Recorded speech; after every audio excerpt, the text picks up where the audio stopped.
Hey, good Monday afternoon. Happy Monday afternoon, everybody. Dirk Beveridge here, founder of Unleash WD, and I am so thankful, so grateful that you're coming back here. We were originally supposed to schedule this or stream this morning at 9 a.m. Central, but we had a little glitch with the API between Restream and LinkedIn.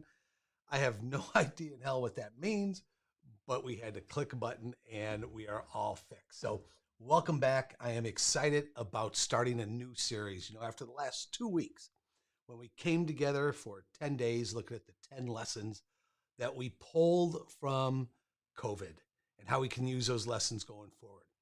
And we decided, since we were having so much fun, the insight was being shared and the like, that we'd come back and we'd talk about 34 innovation truths. And I'll set that up for you when we get started. So welcome, come on in and say hello. Hello, Guy. Good to see you, buddy. Thanks for coming in. Say hello.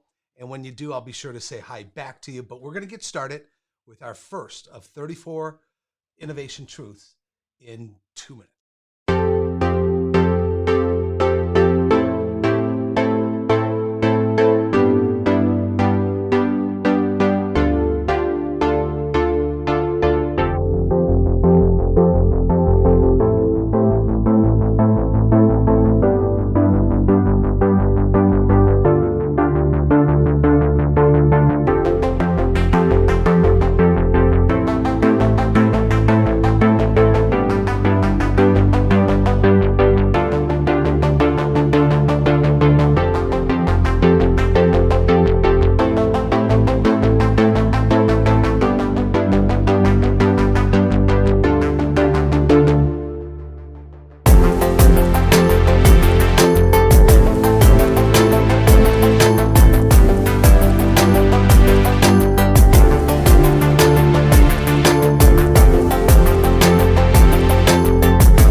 Welcome back. Hey, thanks so much for joining us. Guy, man, great to see you again. Really appreciate you being here at this late hour in the day rather than 9 a.m. Great, as always, to see you. So here's what we'd like to do. We'd like to have a conversation over the next 30 or so work days relative to these 34 innovation truths, as I call them. And where are they coming from? When I wrote my book, here it is, Innovate, How Successful Distributors Lead Change in Disruptive Times, had the opportunity to research the state of innovation throughout distribution, talking to a lot of distributors, a lot of manufacturers, and I got a lot of deep insights. And in addition to what we wrote in that book about the model of the innovative distributor, these truths surfaced as well. And while they're not in that book, these truths were then captured in what I call my innovation manifesto. These are 34 fundamental truths, fundamental beliefs that I believe are absolutely foundational if we are going to, as leaders, drive change, transformation, and innovation through our businesses. So today we're going to start with the first of those 34. You see it on the top. Status quo is the enemy. And we'll get to that right now if you're ready.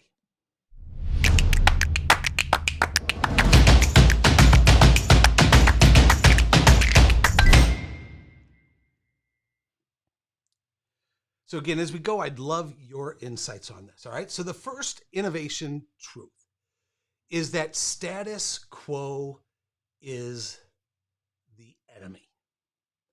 Status quo is the enemy. Now, if we go to Webster's, if we go to the dictionary is going to define status quo as the way things are or the existing state of affairs.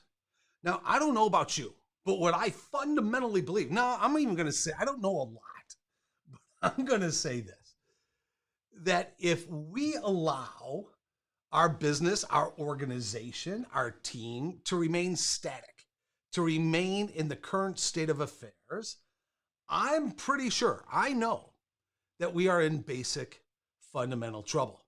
To me, the analogy is with the pace of change that's taking place because of COVID and even before COVID. Last week we talked about the age of acceleration. But the analogy that comes to my mind is like, if we allow the state of affairs to persist, to me, it's as if we're getting on an escalator that's going down and trying to stand still. And as we're simply trying to stand still, that escalator is going to continue to move us back and back and back and back until we hit the bottom. That ain't a pretty sight. That's not a pretty sight. So status quo is, in fact, the enemy. Okay? Now, have you ever heard this statement? Have you heard it in your organization? Well, most people don't like change. For most people, it's hard to change. I think COVID shines some light on that. But when you hear about people saying that change is hard or that they don't like change, I think it's imperative that we help reframe their thinking. Again, if we're going to drive change, transformation, innovation throughout our businesses, throughout our organization. You see, I don't think we should be concerned about change per se. I think the fear should reside in staying where we're at, right? Just think about it. I mean, at the most basic fundamental level, right? At the most basic fundamental level, the pace of change in terms of technology adoption, in terms of e-commerce. If our sales and marketing strategies remain the same in the face of e-commerce adoption coming out of COVID, what happens? The fear is staying the same. Think about most sales processes of distribution sales organizations over the last 10, 20, 30 years. In fact, I was on a call with 26 salespeople this morning. We're talking again about the guy, you'll remember this, the 4 generations of salespeople. And you think about those sales strategies that were developed on close personal emotional relationships or selling the features and the benefits of the product, all at the expense of avoiding really identifying customers' needs. Now, if we don't change the way we sell in the face of today's environment, I think we're on that escalator going down, and it ain't a pretty sight. When we think about the way that social movements are impacting this country and how that is moving into our businesses, our ability to recruit and our ability to create culture, I think if we remain static, accept the status quo in terms of how we think about creating culture in our organizations, I think we're in trouble. The fear is in staying the same. I mean, Zoom, right? Remote working. If we try to create culture in the same way we did, I think we're in basic fundamental trouble. So to me, the fear is in staying the same. So the fundamental truth, innovation truth, number one, is that status quo, I truly believe, is the enemy. So, real quickly, have you also heard anybody in your organization say, why do we do it this way? And you could pick a process, you could pick a system, you could pick anything in terms of the way we do something in the organization. Typically when I'm in a live group, I'll ask, could you say right now that you could look at your job, look at your responsibilities, look at the way work is done in your business, and could you say, have you said, my God, why do we do it like that? And you know what? Everybody's hands raises. They say, of course. I say that every day. I mean, things are so screwed up. And we don't do anything about it. Well, my point of view is this. I think innovation is everybody's responsibility. So if you agree with the concept that status quo is the enemy, here are 4 things you can do. If you're the receptionist or the CEO, it doesn't matter. Innovation, change is everybody's responsibility. So if you've ever caught yourself saying, why do we do it that way? Rather than accepting the status quo, rather than accepting that it has to be that way, take charge. That's the innovation mindset that's required today. So if you hear yourself saying, why do we do it that way? Number 1, don't accept it. Tell yourself that you're not going to accept it and you will be the driver of change. Number 2, what I'd recommend, it's tough to fight battles alone. So socialize what you're seeing, socialize and talk to other individuals about what you're seeing and what you're experiencing.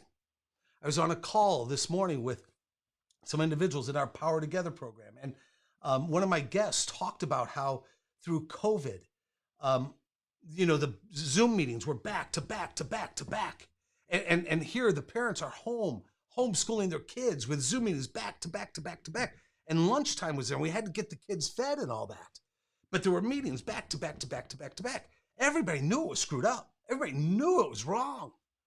But number 1, everybody just accepted it. Nobody said anything about it. And they couldn't, I would say the message was this. The individual who told the story said, the first thing I did is I talked to some of the other mothers who might be experiencing the same thing. And the fact that they were able to socialize, this is what we're seeing, this is why it's wrong. Now it allowed them to start thinking about what the first step would be to try to drive that change. And that's what they did. They socialized it, they looked at the problem, and they took immediate action. They took action together. And that happened to be, let's get our story together, and then let's go bring it up to the next level of manager. Now, and then the 4th point there is act, right? Don't wait. Every one of us can look at our organization and say there's a need for change. There's a need for some form of innovation, right? At some level. And you know that it needs to be done, but too often we accept it. We accept it. The first rule of innovation says we bring a mindset to our organization. We bring a mindset to our team that says the status quo is the enemy. We know that all parts of our businesses can, in fact, be improved.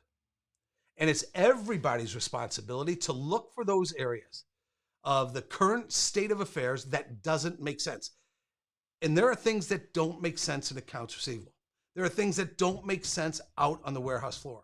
There are things that don't make sense in how we purchase. There are things that don't make sense in how we're using technology. There are things that don't make sense in how we sell and how we market today. Provide the license to your team that they have the ability, they have the accountability to identify those things that don't make sense, to look at those parts of the status quo as the enemy, and that they are part of the change mechanism in the organization. And I hope those 4 steps that I said, that I just shared with you, can help start that process. So there you have it, you guys. Innovation, truth number 1, that the status quo is the enemy. Tomorrow, when we come back, we'll look at the second one, which is we need to break free from the tyranny of the urgent. So yes, innovation, truth. Number 1, the status quo is the enemy. Tomorrow at 9 a.m., because I've got everything working as it should, we'll go at 9 o'clock tomorrow morning with the second truth.